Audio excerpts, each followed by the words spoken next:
संजय देशमुख म्हणताय ना की आम्ही त्या निधी भेटत नाही कशासाठी? हा विकासासाठी गेले म्हणताय, तर विकास कुठे आहे सर? विकास तर हरवलेला आहे ना.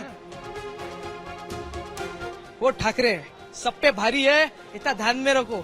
एक न एक दिन अच्छी सत्ता आएंगी उद्धव साहब की. 2029 वन मैन शो रहेगा ये आदमी.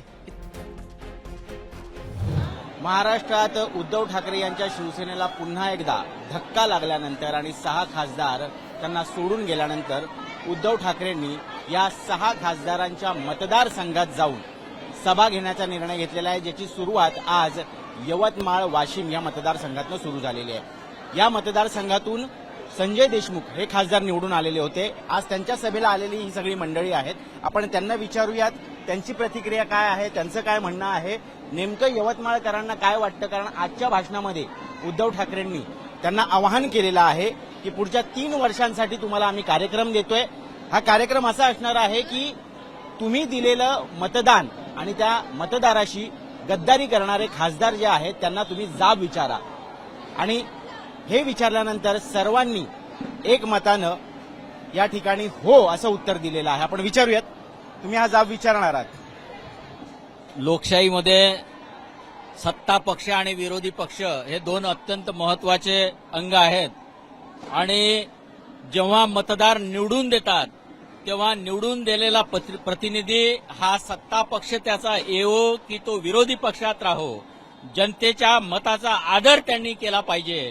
आणि तो जर सत्ता पक्षात आला नाही, त्याचा पक्ष सत्तेत आला नाही, तो जर विरोधी पक्षात आला तर सरकारला जनतेच्या वतीनं जाब विचारण्यासाठी त्याला प्रतिनिधी म्हणून जर निवडून दिलेला असेल तर मतदाराचा अधिकार करणं हे त्याच्या कक्षेत येत नाही. आणि मतदाराचा जर अशा प्रकारे अपमान झाला असेल तर तो अपमान कदापिही सहन होण्याजोगा नाही आणि तो घटनेला छेद देणारा आहे आणि अगदी घटनेच्या विरुद्ध असं आहे, असं माझं मत आहे. काका, तुम्हाला काय वाटतं? म्हणजे आज उद्धव ठाकरेंनी जे आवाहन केलेलं आहे ते नेहमीच भावनिक आवाहन करतात. कुठेतरी एक सहानुभूती त्यांच्या भाषणातून त्यांना मिळताना दिसते, परंतु येणाऱ्या निवडणुकांमध्ये ते मतांमध्ये परावर्तित होईल असं वाटतंय? लोकांचा आजचा जो दृष्टिकोन आहे अशाच पद्धतीचं जर कायम राहिलं आणि या लोकांची ही जी चालढकल आहे याचा जनतेच्या मनावर फार विपरीत परिणाम होत असल्यामुळे जनता निश्चित त्यांचा हिशोब विचारणार. पण मला एक सांगा, एक तरुण राजकीय कार्यकर्ता म्हणून तुम्हाला असं वाटत नाही का की पक्षामध्ये काहीतरी त्रुटी आहेत, पक्षामध्ये काहीतरी बदल व्हायला हवेत? म्हणजे जर तुम्ही तुलना करायची झाली एकनाथ शिंदे यांच्या कार्यपद्धतीची आणि उद्धव ठाकरे यांच्या कार्यपद्धती, ती कशी कराल? हे बघा, जर तुम्ही बघितलं असेल बाप बाप होता और बेटा बेटा होता है.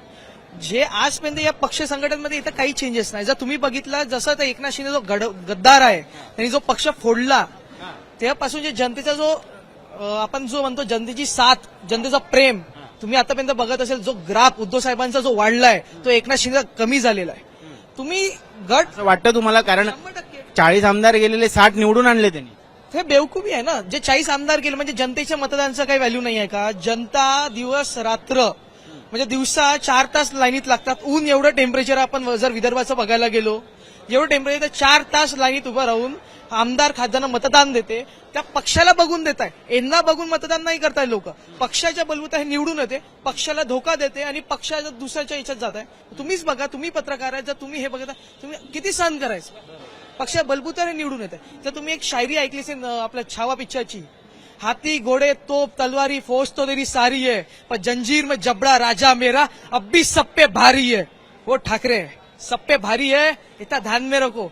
एक न एक दिन अच्छी सत्ता आएंगी उद्धव साहब की. 2029 वन मैन शो रहेगा ये आदमी, इतना ध्यान में रखो. धन्यवाद. नाही, एवढा जो कॉन्फिडन्स तुम्ही दाखवताय या ठिकाणी आणि इतक्या वेशाने बोलताय, खरं तर आता या ठिकाणी आपण बघतोय हे 6 खासदार जे आहेत या 6 खासदारांचे फोटो त्याला फुली मारलेली आहे.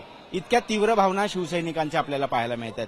परंतु तुम्हाला वाटतं का की येणारा काळ जो आहे हा तुमच्या पक्षासाठी फार आव्हानात्मक असेल? कारण खासदार फुटलेत, मतदार फुटलेत का, हा खरा प्रश्न आहे. मतदार फुटला नाही अजून. ठाकरे घराच्या बाजूने अजून मतदार खंबीरपणे उभा आहे. आणि हे जे काही सारा आटापिटा चाललेला आहे, फक्त ठाकरे कसं खतम करायचं हे यांचं षडयंत्र आहे. कोणाच्या एकनाथ शिंदेच्या माध्यमातून, परंतु षड्यंत्र हे काही सक्सेस होणार नाही. शेवटी ठाकरे ब्रँड आहे. झाडाच्या फांद्या तुटल्या पण झाड काही मरत नाही. तो कायम जसा ठाकरे बांड आहे तो काही संपणार नाही. हा शेवटपर्यंत टिकणार महाराष्ट्रात. तुम्हाला विश्वास आहे की येणारी विधानसभा असेल, येणारी लोकसभा असेल, यामध्ये पुन्हा एकदा उद्धव ठाकरे यांच्या शिवसेनेचा खासदार या ठिकाणी निवडून येईल? हो सर. आता जे उद्धव ठाकरे साहेबांनी मशाल या चिन्हावर निवडणूक लढली होती आणि 6 खासदार गद्दारी करून निघून गेले. आमचे 9 खासदार निवडून आले. जे लाभार्थी आहेत खासदारापासून तर खालच्या नगरसेवकापर्यंत फक्त तेच गेले. मूळचा शिवसैनिक, निष्ठावंत शिवसैनिक जागेवरच आहे आणि येणाऱ्या सभेमध्ये, लोकसभेत असो, विधानसभेत असो, उद्धव बाळासाहेब ठाकरे यांची सत्ता येणार हे आम्ही ठामपणे सांगू शकतो. निश्चित लाडक्या बहिणींमुळे मोठ्या प्रमाणात महायुतीला या ठिकाणी भरघोस मतदान झालं. इतक्या मोठ्या प्रमाणात आमदार निवडून आले.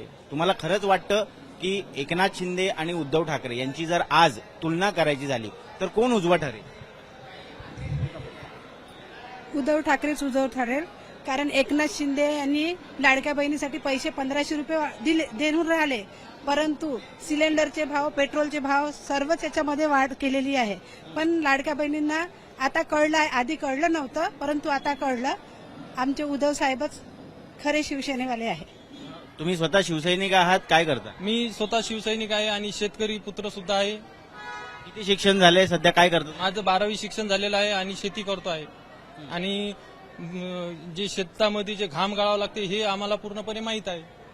त्याच्या शेतकरी कर्जमाफीचा लाभ तुम्हाला झालाय का? तुम्हाला सुद्धा?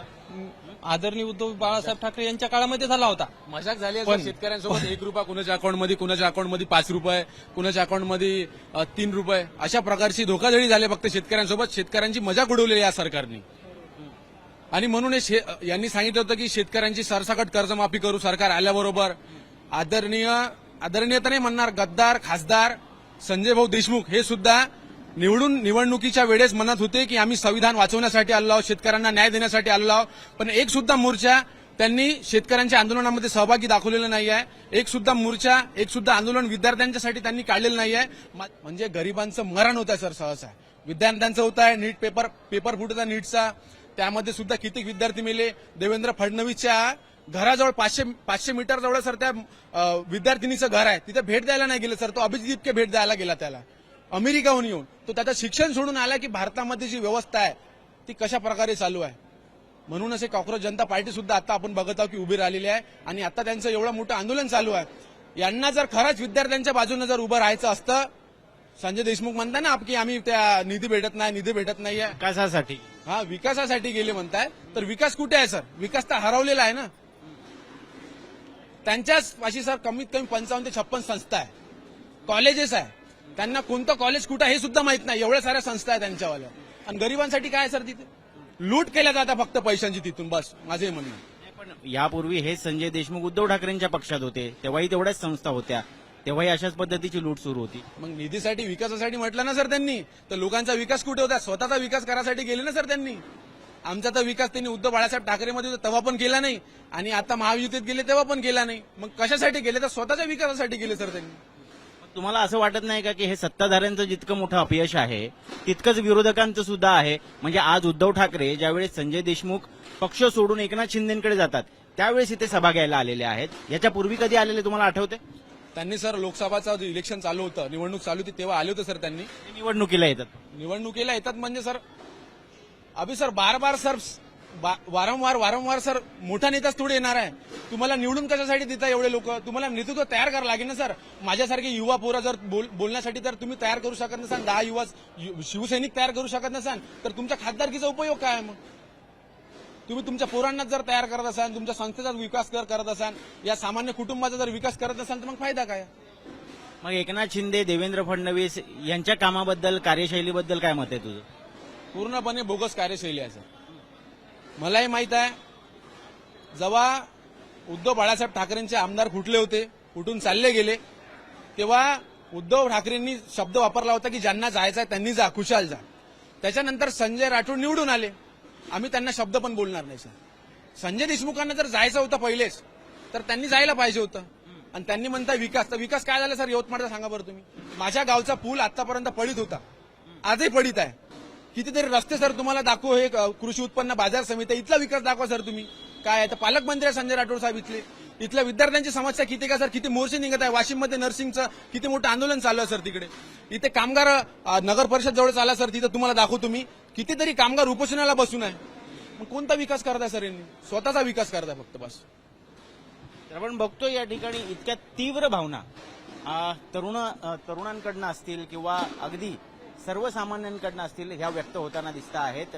नेमकं अपेक्षेने बघायचं कोणाकडे? कारण राजकारणाच्या या पटलावरती जर आजच्या घडीला आपण जर बघितलं तर आज कोण कुठल्या घरात जाईल, कोण कुठं कोणाच्या मांडीवर जाऊन बसेल, याची शाश्वती ह्या मतदाराला देता येत नाहीये. त्यांनी मतदान तर स्वतःच्या विकासासाठी केलेलं होतं, परंतु विकास कुणाचा होतोय आणि कशा पद्धतीनं होतोय ह्या अवघा महाराष्ट्र नव्हे तर अवघा देश बघतोय. आणि फोडाफोडीच्या या राजकारणाला पूर्णपणे विटलेला, मग हा शिवसैनिक असेल किंवा एक सामान्य मतदार असेल किंवा एक तरुण म्हणून एक प्रतिनिधित्व करणारा हा युवक असेल, यांच्या या सगळ्या वेदना ऐकून निश्चित प्रश्न पडतो की न्याय मागायचा तर मागायचा कोणाकडे? मी मंदार चव्हाणसोबत यवतमाळ उद्धव ठाकरे यांची रॅली कव्हर करायला आलेलो आहे आणि अशाच पद्धतीनं सर्व ठिकाणी, सर्व मतदारसंघांमध्ये त्या ठिकाणचे लोक, त्यांची मतं काय, त्यांची भूमिका काय हे तुमच्यापर्यंत पोहोचवत राहू. पाहत रहा मुंबई तक.